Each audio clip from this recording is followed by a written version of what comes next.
nama unik dan indah, pemberian bangsa Portugis. Namanya berasal dari kata Cabo da Flores yang berarti Tanjung Bunga. Namun dari sebuah studi yang pernah dilakukan pada 1969 mengungkapkan bahwa Flores tidak mempresentasikan keanekaragaman floranya karena sebelumnya pulau ini memiliki nama Nusa Nipa atau Pulau Ular. Nama ini didasarkan pada bentuk pulaunya yang seperti ular, membentang dari barat ke timur dengan kepala mendongak di ujung timur Pulau Flores. Walau tidak kaya dengan beragam tumbuhan, nama Flores yang dimaksud adalah keanekaragaman etnis, budaya, tradisi, agama, bahasa, serta pesona alamnya. Semua ini membentuk komunitas Flores yang unik. Dengan perawakan masyarakat yang terlihat kasar dan sangar, siapa sangka pulau ini memiliki senyuman dan sapaan hangat untuk siapa saja yang datang berkunjung. Ya, pulau yang terletak di ujung timur Indonesia ini ternyata menyimpan banyak fakta unik yang belum Anda ketahui. Berikut fakta unik Flores versi on the spot.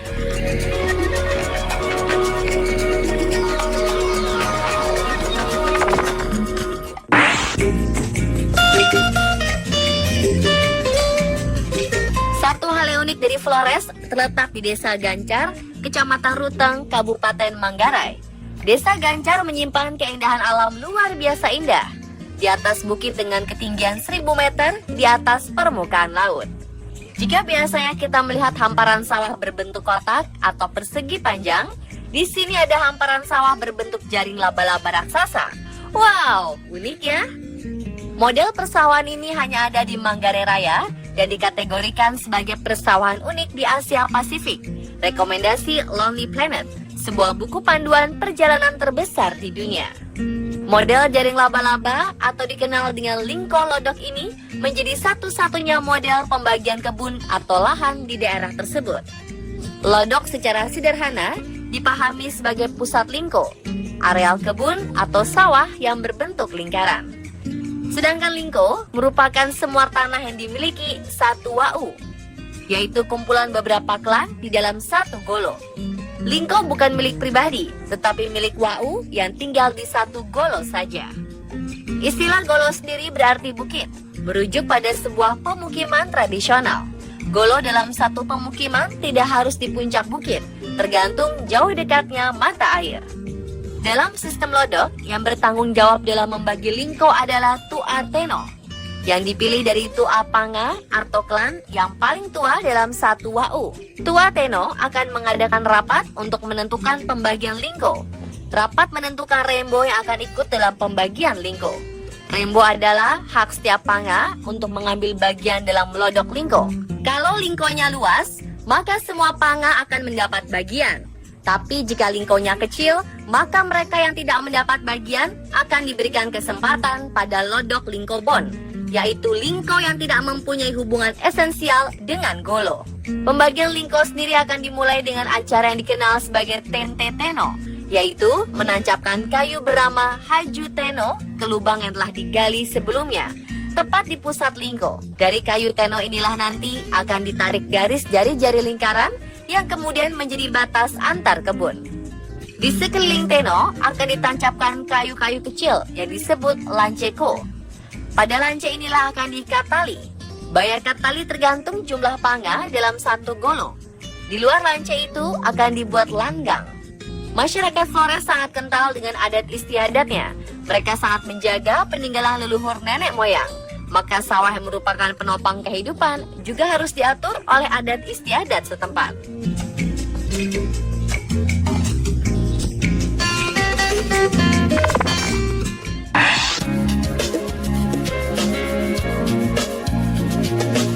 Salah satu daerah di Kepulauan Flores yang terkenal dengan hasil kopinya yang telah mendunia adalah Bajawa.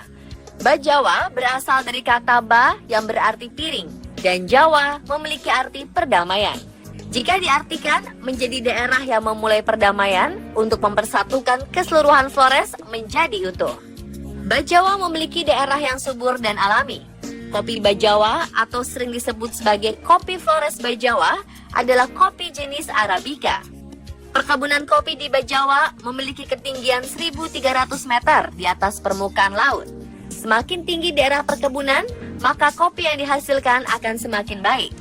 Biji kopi Bajawa tumbuh subur dan alami di bawah kaki gunung Inerie. Uniknya kopi Arabica khas Bajawa ini memiliki tingkat keasaman rendah serta minim ampas karena pengaruh letak geografis dan struktur tanah. Salah satu alasan mengapa kopi Bajawa memiliki cita rasa khas yang kuat dan harum karena seluruh kopi di Bajawa melalui proses organik tanpa bahan kimia. Para petani di Bajawa ini dibina dengan baik dan menjalankan proses pembuatan kopi dengan standar yang telah ditentukan. Tak heran jika menghasilkan kopi dengan kualitas ekspor dan terbaik serta terbilang sukses. Flores telah menjadi penyumbang kopi yang besar untuk Indonesia.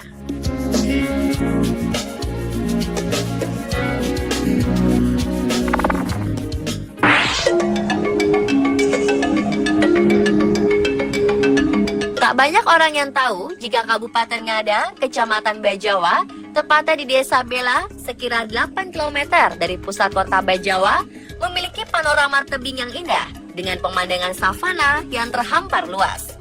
Penduduk sekitar menyebutnya dengan Bata Mesuka.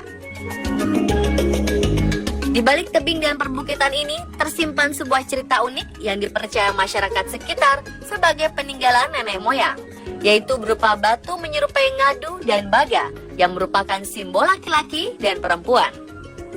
Masyarakat meyakininya sebagai awal dari kehidupan. Simbol ngadu dan baga ini selalu ada di setiap kampung. Sepasang ngadu dan baga mewakili satu suku dalam satu kampung. Dengan ditemukannya batu berbentuk ngadu dan baga di tebing salah satu bukit ini membuktikan sebuah cerita unik di masyarakat sekitar, yaitu adanya kampung di atas bukit. Dahulu kala, di atas tebing ini terdapat sebuah kampung yang dihuni oleh satu suku. Kampung ini bernama Libu. Dikisahkan terdapat 2 ibu yang baru saja melahirkan. Dalam tradisi Ngada, setelah seorang ibu melahirkan, mereka tidak boleh keluar rumah. Saat itu mereka hendak memasak, tetapi tidak memiliki api. Sedangkan para penduduk kampung tidak ada yang dapat dimintai pertolongan karena sedang berladang dan berkebun.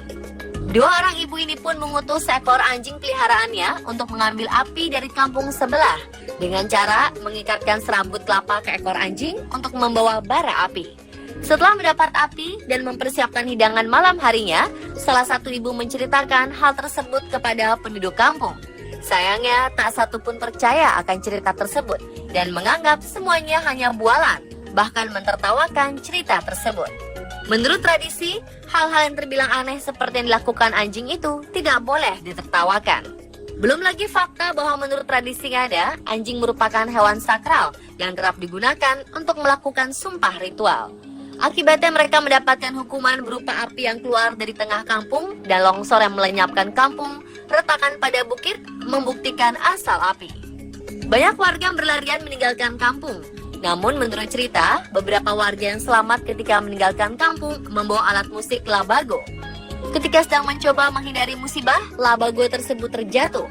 Warga menjatuhkan labago menoleh ke belakang. Seketika labago tersebut menjadi batu.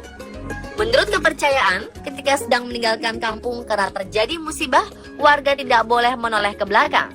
Batu tersebut dinamakan batu laba. Secara misterius, batu laba berubah menjadi bentuk ngadu dan baga. Batu inilah yang membuktikan bahwa dulunya pernah ada sebuah kampung di atas bukit tersebut.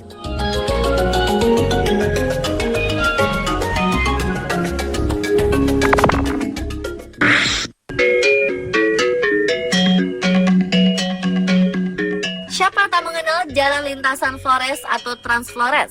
Jumlah tikungan atau dikenal masyarakat setempat dengan bok tidak terhitung banyaknya.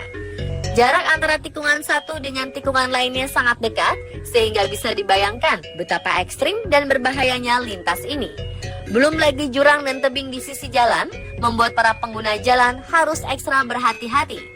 Jalur Trans Flores membentang sejauh 664 km Sari Labuan Bajo di Manggarai Barat hingga Larantuka di Flores Timur.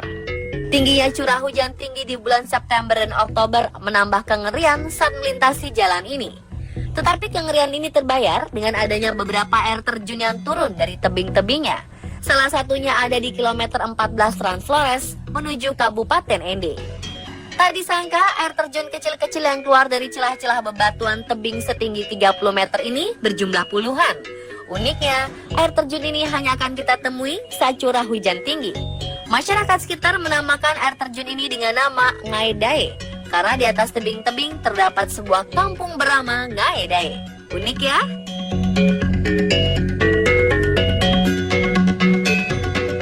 Pemirsa, itulah beberapa fakta unik Nusa Tenggara Timur versi on the spot.